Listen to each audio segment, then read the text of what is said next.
Welcome, dear viewers, where we narrate chilling real-life stories sent in by our brave listeners. Each tale is a first-hand account of someone's terrifying encounter with the unknown. Let's dive in. Mr. Henderson, can I talk to you? I looked up from my desk to see Emily standing at the doorway. She was a bright and inquisitive kid, always asking questions and eager to learn. Her red hair was neatly braided, and her green eyes were wide with concern. "Of course, Emily, come on in," I said, motioning for her to take a seat. She hesitated, glancing over her shoulder as if afraid someone might see her. She then stepped inside and closed the door behind her. Emily was one of the best students in my 4th grade class, so seeing her so anxious worried me. "It's about my friend Noah," she whispered, clutching a crumpled piece of paper in her hands. "He's missing." I frowned. Noah had been absent for a few days, but I hadn't heard anything from his parents. "Missing? Are you sure?" Emily nodded, her eyes filling with tears. "He didn't come to school, and no one's seen him at home. I tried to ask his mom, but she wouldn't talk to me." My heart sank. Noah was a quiet kid, always keeping to himself. His parents were reserved, never engaging much with the school community. "Have you told anyone else about this?" Emily shook her head. "No one would listen. They just say he's sick or something. But I know something's wrong." I took a deep breath, trying to keep my voice steady. "Okay, Emily, I'll look into it, but you need to promise me you'll stay safe and not get involved. Let the adults handle this." She nodded reluctantly. "I just want to help Noah." That evening, I drove to Noah's house. It was a small, rundown place on the outskirts of town. I knocked on the door, but there was no answer. The windows were dark, and the house seemed deserted. I decided to walk around the property, looking for any signs of life. As I approached the backyard, I saw a faint light coming from the basement window. I crouched down and peered inside. What I saw made my blood run cold. Noah was there, tied to a chair, his face bruised and dirty. His eyes were wide with fear, and he struggled against the ropes that bound him. Standing over him was his father, holding a long, menacing knife. My heart pounded in my chest. I knew I had to act fast. I pulled out my phone and called the police, my hands shaking. "This is Mr. Henderson from Ridgeway Elementary. I need immediate assistance at 12 Maple Street. There's a child in danger. Hurry!" I stayed hidden, watching as Noah's father paced back and forth, muttering to himself. I could barely make out his words, but they sounded like paranoid ramblings. He seemed to believe that Noah was possessed or cursed. Minutes felt like hours, but finally, I heard the sound of sirens approaching. The police arrived and quickly surrounded the house. They broke down the door and rushed inside. I ran to the front, desperate to see if Noah was okay. The officers emerged from the basement, Noah in their arms. He was crying, but otherwise unharmed. They arrested his father, who continued to rant incoherently as they led him away. I approached Noah, who clung to me, his small body trembling. "It's okay, Noah, you're safe now," I whispered, trying to comfort him. The next day at school, the atmosphere was tense. News of Noah's ordeal had spread, and the students were on edge. Emily approached me during recess, her face pale. "Is Noah going to be okay?" she asked, her voice barely above a whisper. I nodded, offering her a reassuring smile. "Yes, Emily. He's with the police now, and they're going to take care of him. You did the right thing by telling me." She looked relieved, but still troubled. "Mr. Henderson, do you think there are more kids like Noah? Kids who need help?" I hesitated, not wanting to scare her, but also knowing I couldn't lie. "Sometimes, Emily. But we have to stay vigilant and help each other. That's why it's important to speak up when something doesn't feel right." She nodded solemnly, and I could see the determination in her eyes. "I'll always help my friends." A few weeks passed, and life at school slowly returned to normal. Noah was placed in foster care, and his father was undergoing a psychiatric evaluation. The police had discovered a hidden room in the basement, filled with disturbing drawings and journals detailing the father's delusions. One afternoon, I was grading papers when I heard a knock on my door. Emily stood there, looking even more anxious than before. "Mr. Henderson, I need to show you something," she said, holding out a small, leather-bound book. "Where did you find this?" I asked, taking the book from her. It was in Noah's locker, I thought it might help, she explained. I opened the book, flipping through the pages. It was a diary, filled with entries written in Noah's shaky handwriting. As I read, a chilling pattern emerged. Noah wrote about other children, friends he had lost touch with over the years. They had all disappeared without a trace, and Noah's father had been obsessed with them. One entry stood out. Dad says the voices tell him to take them. He says it's for their own good. I don't understand. I'm scared. My hands shook as I closed the diary. This was more than just one disturbed man. There were other children involved, children who might still be in danger. I decided to confront Noah's mother, who had been notably silent throughout the ordeal.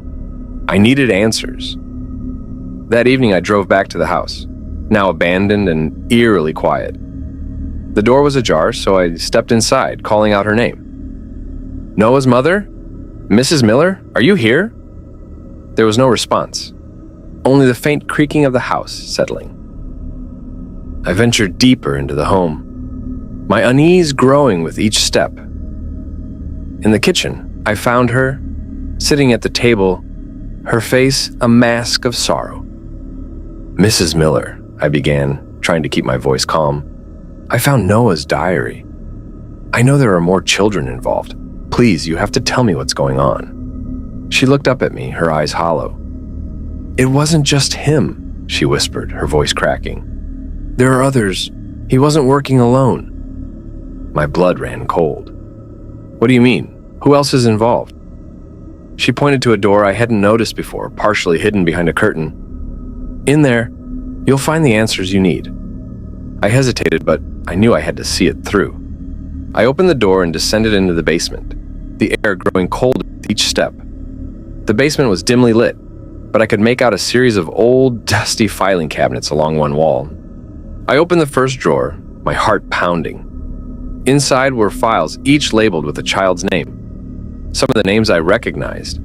They were students who had disappeared over the years. I flipped through the files, each one more horrifying than the last, detailing abductions, false adoptions, and unthinkable experiments. At the bottom of the drawer, I found a folder labeled Future Targets. My stomach churned as I opened it to find a list of names, including Emily's. I stumbled back, my mind reeling. This was a systematic operation, involving more than just Noah's father.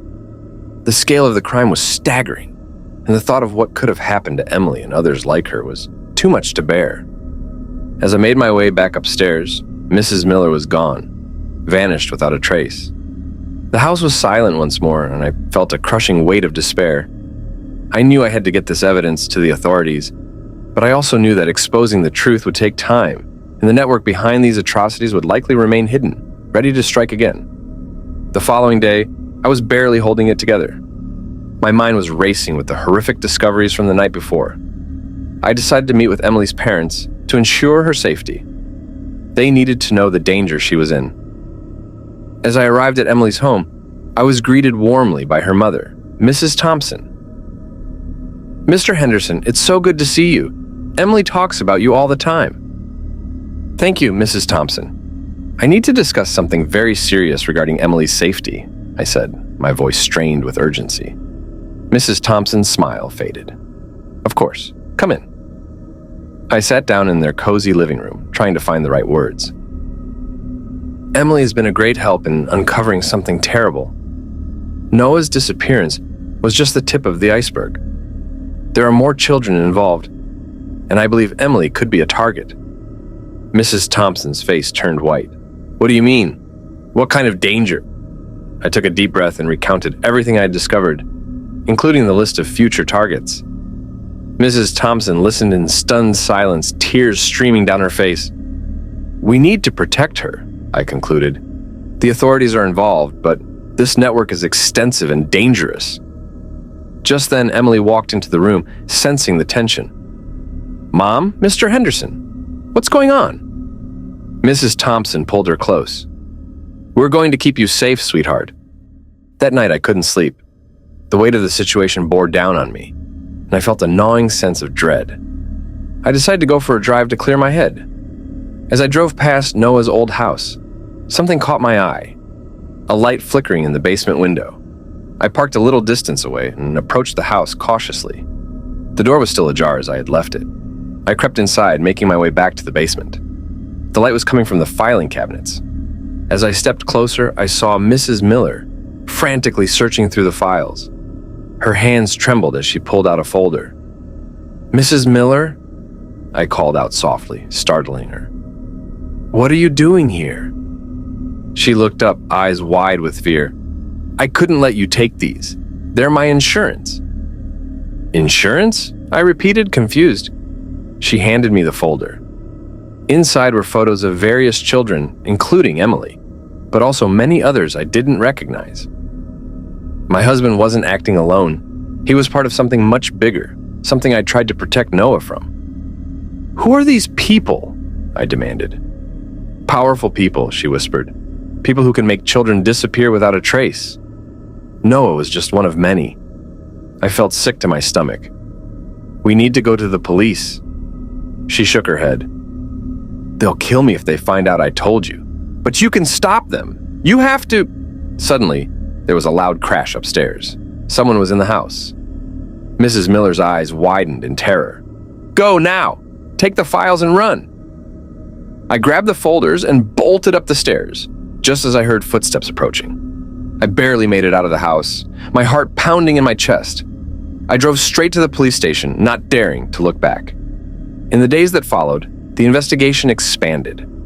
The files Mrs. Miller provided led to the arrests of several prominent figures in the community, exposing a horrifying network of child abductions and trafficking. Emily and the other children on the list were placed under protective custody, but the sense of justice was hollow. The true scale of the crime was overwhelming, and the fact that such evil had been operating so close to home was a chilling reminder of how fragile our safety truly was. In the end, the darkness that had been uncovered was far greater than anyone had imagined. The community would never be the same, and the shadow of these crimes would linger, casting a pall over the innocence of childhood forever. Thank you for joining me on this spine-chilling journey. If you enjoyed the story, please hit the like button and subscribe for more real-life scary tales. And remember, if you have a terrifying story of your own, send it in. You might hear it in the next video. Stay safe, stay curious, and until next time, keep your lights on and your doors locked. Let's keep the nightmares at bay.